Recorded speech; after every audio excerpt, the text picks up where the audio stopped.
ఆ రోజు ఏం చెప్పారు?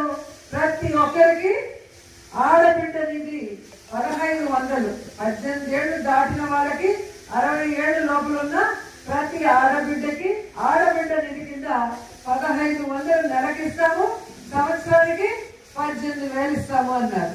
మరి ఇప్పుడు అంటే ఎన్ని నెలలు అయింది? 13 నెలలు అయింది. మన రాష్ట్రంలో 2,70,00,000 మంది ఈ ఆడబిడ్డ నిధికి అర్హులు.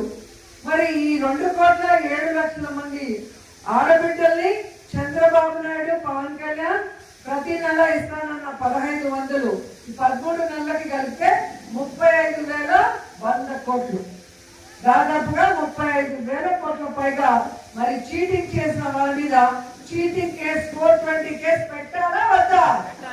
పెట్టాలి కదా. మరి ఈరోజు సిగ్గు లేకుండా ఒక అడ్డదిడ్డంగా పెరిగిన అచ్చెన్నాయుడు అంటాడు ఈ ఆడబిడ్డ నిధి ఇవ్వాలంటే ఆంధ్రప్రదేశ్ అమ్మేయాలంట. మరి ఇన్నిసార్లు మంత్రిగా చేసిన నీకు, ఇన్నిసార్లు ముఖ్యమంత్రి చేసిన చంద్రబాబు నాయుడికి మరి ఇది ఇచ్చేటప్పుడు తెలీదా మేనిఫెస్టోలో ఇది మనం చేయగలమా లేదని? అంటే ప్రజల్ని మోసం చేయాలి, ప్రజల్ని చీటింగ్ చేయాలి, మనం అధికారంలోకి రావాలి కాబట్టి ఏదైనా చెప్పచ్చు అన్న ఒక్క దొంగ ఆలోచనతోనే ఈ మేనిఫెస్టోని మీరు ఇచ్చారని అడుగుతున్నాను. ఏమంటే మొదటిసారి ముఖ్యమంత్రి అయినా మొదటిసారి మంత్రి అయితే పాపం తెలియదులే అనుకోవచ్చు. కానీ ఆల్రెడీ చంద్రబాబు నాయుడు 3 సార్లు ముఖ్యమంత్రిగా ఈ రాష్ట్రాన్ని వెళ్ళాడు. కంబైన్ స్టేట్ వెళ్ళాడు, సెపరేట్ అయ్యాక వెళ్ళాడు.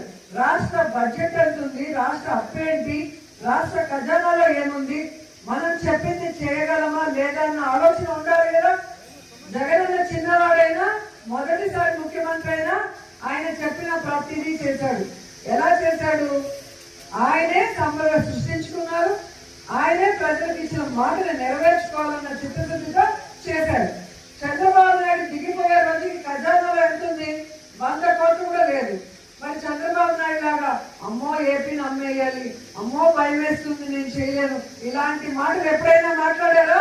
జగన్మోహన్ రెడ్డి ఎప్పుడు మాట్లాడలేదు. ఎందుకంటే మనం ఏం చేయగలమో అదే మేనిఫెస్టోలో పెట్టాడు.